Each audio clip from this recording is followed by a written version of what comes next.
Good day, friends. It is the 23rd of September. Yesterday was the last warm day. Looks like it till next spring. It's 26 degrees, sunny. Wow. And then today is, rain, cold. Oh well. So winter's gonna come, whether you like it or not. Winter's coming, Jon Snow. You know nothing, Jon Snow. Winter's coming. And on to more more grim news. You know the difference between Russian barbarians and Western white and fluffy light defenders of light and everything that's joyous? Russian barbarians can launch hundreds, even like half a thousand drones and missile attacks and kill 2, 3, 4 people in Ukraine. Usually people that just happen to be in the wrong place at the wrong time. While Ukraine can launch a drone, fly through a window of a school, thankfully at 8 in the morning, in a village called Foris in Crimea, murder 4 faculty members and injure 16 others. As you will right now see in the video that I'm going to be playing. Больше всего поврежден актовый зал школы. Здесь частично обрушен потолок. Только посмотрите, что осталось от одной из стен. По повреждениям видно, что беспилотник влетел в это окно. The lady's pointing out the window into which the drone flew in. So there's that. That's the difference. That's the difference. Right there. The saviors of light are the ones that are butchering the children. And thankfully, in this case, they didn't get to butcher the children. Because the children hadn't arrived in school yet. School starts at 8:30. They got hit at 8. There's the big difference. So, and that was yesterday. Anyways, as we continue rolling, I'm sitting in traffic for most part. I'm barely moving. That's why I'm videotaping this. So, as we go on, so we have at this point, the whole territory around the Russian border or Ukrainian border gets lit up by all these incidents, as we've discussed before. The drones. So apparently the Romanian drone at first said that it was flying around for like almost an hour, and they were just watching it. And now it's been debunked as apparently there was never a drone in Romania. But why the truth now? And then the pre-Baltics, pre-Baltic states, the Baltic states screaming about effectively Russian planes flying over their exclusive economic zones, which are not territorial waters. And these are also the same countries that, along with Finland, because they have cables running from, electric cables in this case, and internet cables, run from Finland to Estonia, threatening to close the international waters, which would be an absolute act of war. And they're doing this as the U.S. is saying, well, we want to leave. We want to sell you weapons, we want to make money, but we don't really want to spend any of our own money. And definitely not send the 82nd or the 101st in to get chewed up and then have to explain to angry voters who may finally take notice that something ain't right when the casualties start coming in something larger than 5,500 over 20 years of Afghanistan and basically almost as much in Iraq and then Syria. The wounded, nobody counts. The 40, 50,000 invalids, nobody counts. The 150,000 or so people that have taken their own lives, it was getting to a point at one point where it was up to 20, 23 veterans and or active duty people killing themselves every day. Nobody talks about that. Not in the U.S. anyways. They don't care. People don't care. Sorry. They don't care about you. I know that firsthand. They may say, hey, thanks for the service, whatever that really means. But realistically, 100,000 homeless veterans in the U.S., nobody cares. I won't say nobody, but the society at large doesn't care. That's how it is. So you get that. And, Europe reminds me of the beaten girlfriend or the beaten wife. And when the husband's been abusing her so long, and he finally says, it's not even fun abusing you anymore. I'm just going to leave. And she's throwing herself at his leg with a black eye under each eye. And she's screaming, "Don't leave me. I'll commit suicide. I'll go start a gunfight with my neighbor who's much bigger than me if you leave me. And my death will be on your hands. That's right, on your soul. Don't leave me. Beat me more. Abuse me more. Do anything you want, but don't leave me, or I'll die by gunfight with my neighbor. I'm going to really piss off and throw rocks at his window, so sooner or later he'll come over." That's exactly what the European Union looks like. And for those countries that are, all two of them at this point, though I think Poland is edging that way with Novorossiysk, even though Tusk, the creature of van der Leyen, is going to do everything he can to stop that. And Siersky, same thing, Mr. Applebaum. But the two countries that are going, no, we're not interested. Let's not do that. Hungary and Slovakia. They're being told now that either you cut off by 27, so in a year and a half, either you cut off, or even less than a year and a half, all the Russian oil and gas that you're still buying, or Brussels is going to put such a big tariff on it that you wouldn't be able to afford it anyways. That's democracy for you, baby. Oh, and we're going to deny your vote. So we're just going to run it like that. That's how we're going to roll now in the democratic EU. Rosa Luxemburg, who was a German Marxist, got executed in an alley after the Spartan rebellion down in Bavaria. She had a good saying: "Democracy is the stepping stone to communism." It really is. It's mob rule. That's democracy, or rule by the majority with a big enough hammer to beat the crap, beat the heads in of everybody who disagrees with them. That's democracy. I'm sorry. I had a little bit of a head cold. That's passing. So, anyways, so we have that. We have that going on. And yes, it's actually almost painful to watch, considering Europe's future is dead in the water. What else have we got going on? Well, we have the possible re-invasion of Afghanistan. I'm not putting exactly very high stakes on this. The over-unders are probably not the best bets. But Donald Trump wants to go back to Bagram. Well, not just go. He's demanding it gets handed over to him because he built it back in the 1950s.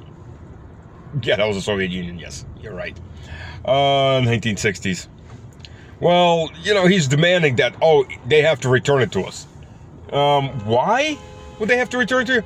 In fact, the very agreement that Trump's team negotiated with the Taliban back so they could exit. Trump was going to exit. He just never got a chance to, and Biden did it, and yes, he did it in a very screwed up manner.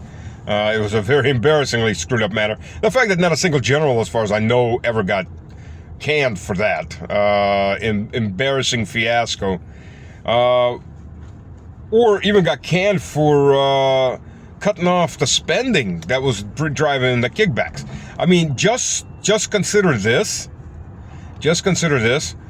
The conservative estimates on U.S. debt spend on Iraq and Afghanistan is $5 trillion. Well, $2.5 trillion actually, 2.5 to 5. The upside of that of it is $14 trillion. So somewhere around $7 trillion was spent on that. Well, basically wealth transferred to big corporations that are friends of the government, like Kellogg Brown and Root, was owned by Halliburton, where Dick Cheney was president until he became vice president of the U.S. So just food for thought on that.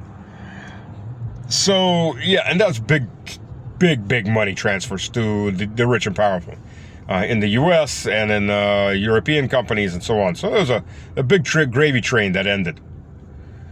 But the fact is, it was one hell of an embarrassing exit. My Lord, the only thing that compared to that was Saigon, 1975.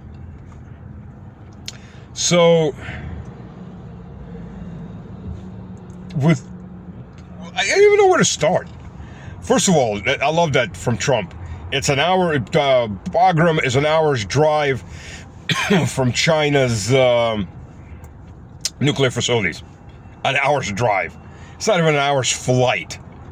It's closer, much closer to China. Would work well as a spy base, obviously, something like that. But okay, talk about Mr. Geographically challenged.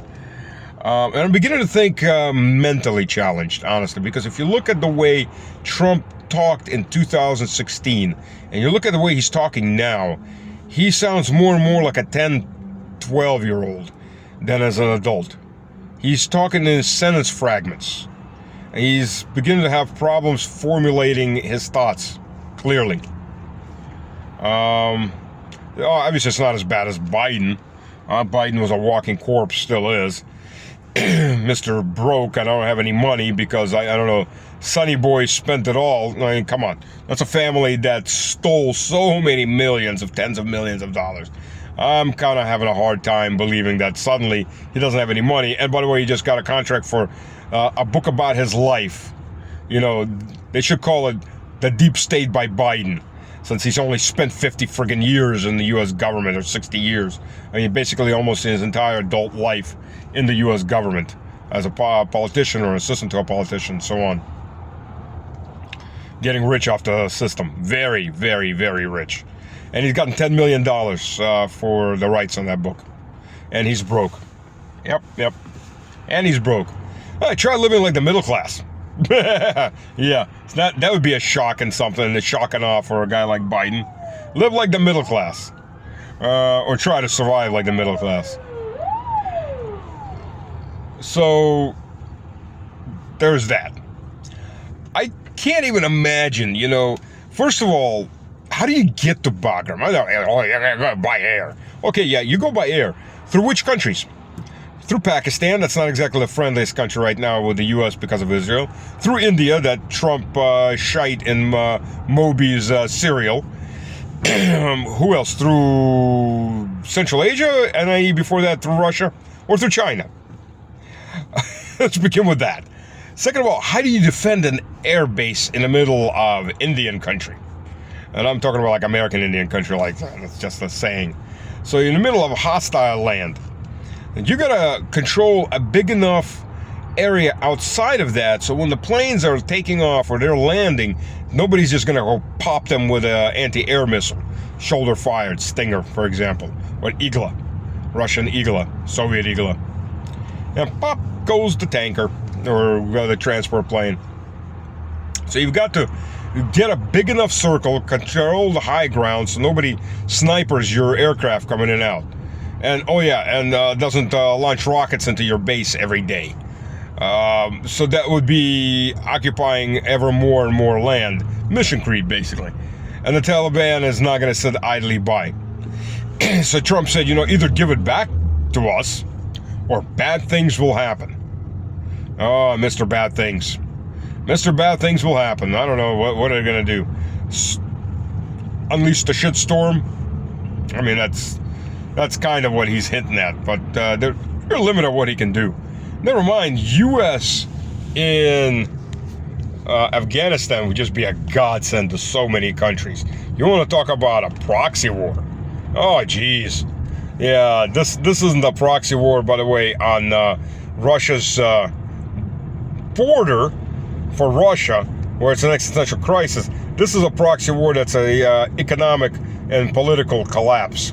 It's a self shot in the head, controlled shot. So now what I'd like to talk about additionally is the Russian economy. Constantly, we're being told that Russia is in a war economy. Yes, we know Russia outproduces all of Europe and the US by sixfold. Because Russia is a gas tank or a nuclear missile masquerading as a country or some other crap, sloganeering crap from the West. But I'll assure you, Russia is absolutely not in a war economy. It could be sometime in the future, but it's not. In fact, the government is, while manufacturing for the military has gone up quite a bit, absolutely, the government has done everything it can to keep a war economy from happening, so that people don't feel that pain of a war economy. But most people now understand the existential crisis. And if it has to go to a war economy, it would go to a war economy. And that sixfold will go to 12-fold, will go to 20-fold. Russia has a huge capacity left. And what's funny is watching the reaction of the Europeans when they find out that Russia is now planning on, and actually already building a portion of, over 4,000 kilometers of high-speed rail. And they're just in shock. Shock and awe. Absolute shock and awe. Wow, how can they do that? How can the Russians do that? Europe, that used to be the place of big projects, has been the place of, well, definitely not big projects, unless your big project is flooding your country with foreign people that have absolutely nothing in common economically, socially, religiously with the core population. I think that's the biggest project that Europe has produced. I mean, look at the weapon systems. No fifth-generation fighter plane. They're buying American F-35s, which are junk in the air anyways. Even though, U.S. with the F-22, Russia with the Su-57, and the Chinese, I don't remember the name of the nomenclature of their plane, all have fifth-generation, and all are working on sixth-generation fighters. Europe doesn't. Can't. It's struggling to get a project up and running. The super rich garden of humanity.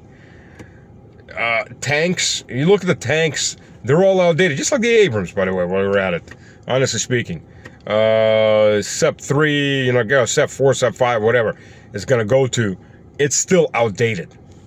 Tank technology has moved on. As a matter of fact, America has the Phalanx system, which is like the Russian Storta 1 and 2 that came out like 10 years ago, only because it bought it from the Israelis for one U.S. brigade. It doesn't manufacture them, the Israelis do.